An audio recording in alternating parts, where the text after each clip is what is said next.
bersorak, rakyat menyambut era baru. Dengan aset kembali ke Republik, muncul harapan bahwa dividen kemakmuran akhirnya bisa dirasakan semua kalangan.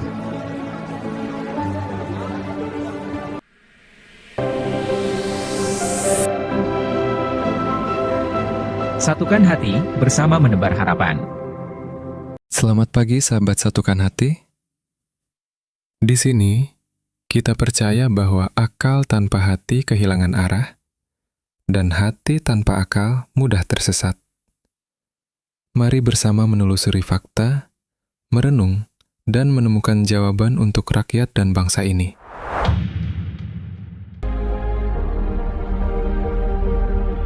Di negeri yang dikaruniai begitu banyak keindahan, pagi selalu datang membawa janji.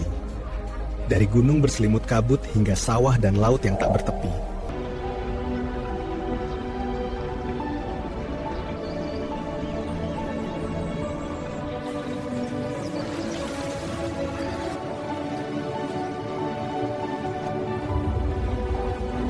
Lihatlah negeri ini. Kekayaan yang tak terhingga, energi yang melimpah, dan lebih dari 280 juta jiwa yang berhak atas kemakmuran.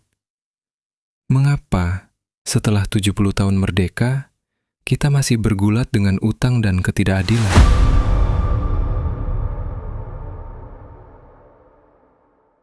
Di masa lalu kita bertengkar soal tokoh. Hari ini kita masih terjebak hal yang sama. Pola pikir pengikut tokoh terus berulang. Membela nama, bukan mencari kebenaran.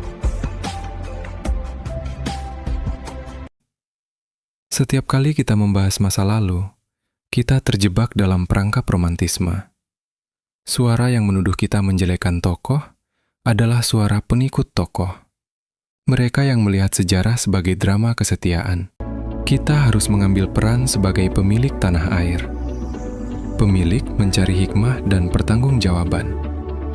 Inilah kerangka kita. Negara ini adalah perusahaan terbatas, PT Raksasa. Kita, rakyat, adalah pemegang saham, owners, dari seluruh modal. Pasal 33. Dan pemerintah hanyalah manajemen. Di awal Orde Lama, Indonesia merebut kembali modalnya. Aset-aset asing dinasionalisasi dan kekayaan bangsa kembali ke tangan pemilik sejatinya, rakyat. Ujinya. Namun mengambil alih aset hanyalah langkah pertama.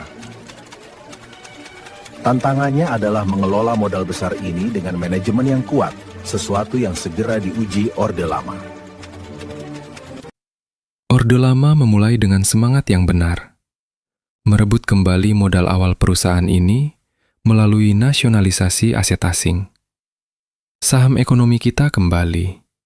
Namun, di tengah gelora politik, kekuatan rakyat, saham politik, perlahan dipusatkan pada satu figur melalui demokrasi terpimpin.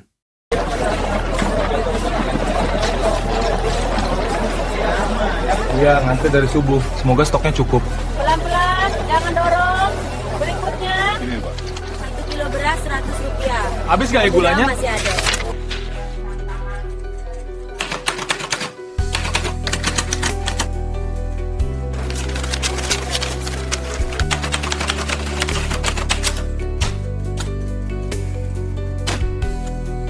Habis.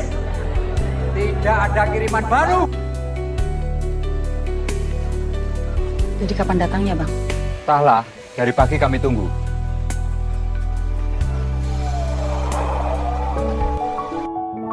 Meskipun modal sudah direbut, dividen gagal terdistribusikan.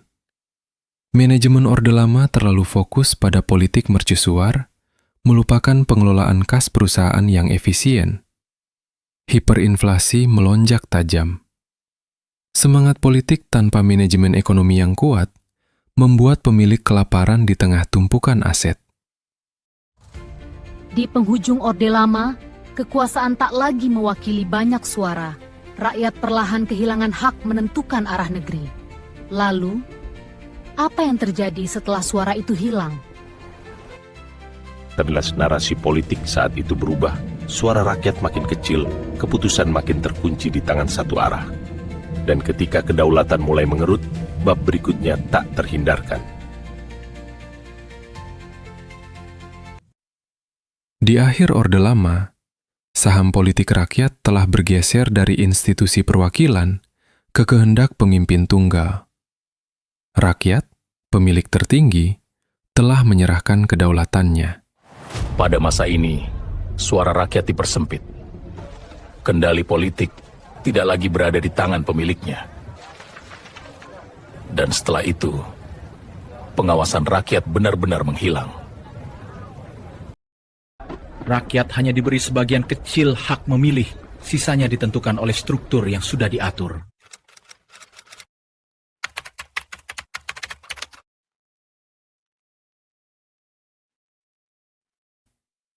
Di bawah Orde Baru, rakyat kehilangan kendali ganda. Saham politik dibungkam. Presiden dipilih oleh MPR yang telah diatur. Rakyat, pemilik saham 100%, hanya diberikan porsi kecil untuk memilih wakil. Pengawasan hilang, membuka pintu penjarahan. Selama bertahun-tahun, Indonesia tampak stabil. Nilai rupiah dijaga seolah tanpa masalah. Tetapi di balik layar, kekayaan negeri ini mengalir ke lingkaran kecil penguasa. Namun, stabilitas itu hanya topeng. Bab berikutnya membuka siapa yang menikmati aset kita. Tambang itu, kalau nggak dikorupsi, Anda tahu, satu orang Indonesia itu bisa dapat duit 20 juta rupiah satu bulan. Satu orang Indonesia, bukan satu keluarga Indonesia. Kalau saja di dunia pertambangan ini kita bisa menghapus celah-celah korupsi, maka setiap kepala orang Indonesia itu setiap bulan akan mendapat uang 20 juta rupiah tanpa kerja apapun. Setiap tuh anak kecil dan sebagainya, 20 juta setiap bulan gratis dari negara. Itu Abdul Samad, dan itu diliput oleh semua media. Oleh sebab itu jejak digital masih ada. Saudara bayangkan betapa besar korupsi dunia pertambangan ini sejak saat itu dan sejak sebelumnya, mengapa kita melakukan reformasi. Itu 20 juta. Itu baru pertambangan. Belum kehutanan, belum perikanan, belum pertanian. Apalagi? Gilanya korupsi di negara kita ini. Manajemen Orde Baru berhasil menciptakan ilusi stabilitas ekonomi dengan rupiah yang terkontrol selama bertahun-tahun. Namun, ini adalah kosmetik. Di balik layar, aset perusahaan dijarah. Kekayaan alam kita, yang seharusnya menjadi modal dividen, menjadi sumber kekayaan bagi segelintir elit dan kroni. Potensi dividen 20 juta rupiah yang kita dengar, sesungguhnya adalah nilai kerugian kita sebagai pemilik. Utang luar negeri menjadi urat nadi pembangunan. Mengapa? Karena manajemen gagal memaksimalkan laba dari aset. Seluruh pendapatan dari hasil bumi telah habis untuk pengeluaran rutin, terutama biaya pegawai, birokrasi yang inefisien. Dan inilah paradoks teraneh. Manajemen yang gagal mengelola aset justru menaikkan pajak atas pemilik, rakyat, untuk menutupi biaya operasional. Lebih anehnya lagi, kenaikan pajak ini selalu dibenarkan atas dasar pembangunan dan kemakmuran. Padahal pembangunan itu dibiayai utang. Ini adalah pemaksaan pemilik untuk membayar gaji manajemen yang gagal. Harga naik lagi. Gimana kita hidup? Saat fondasi ekonomi yang rapuh mulai retak, rakyat merasakan tekanan pertama. Harga melambung, ketidakpastian menyeruak di setiap sudut. Dan ketika retakan itu melebar, kepercayaan pun mulai runtuh. Beban utang, kronisme, dan kebijakan yang menekan rakyat mencapai batasnya. Nilai rupiah kembali jatuh ke level terendah. Pemilik negeri ini yang lama dibungkam dan dipajaki, akhirnya bangkit menagih pertanggungjawaban. Inilah titik balik itu.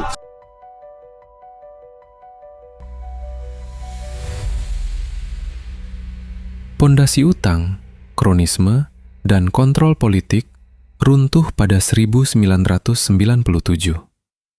Ilusi rupiah yang stabil lenyap, meninggalkan beban utang yang harus ditanggung rakyat. Rakyat, pemilik saham yang sudah lama dibungkam dan dipajaki, mencapai batasnya. Reformasi 1998 adalah rapat umum pemegang saham RUPS darurat yang diselenggarakan oleh rakyat.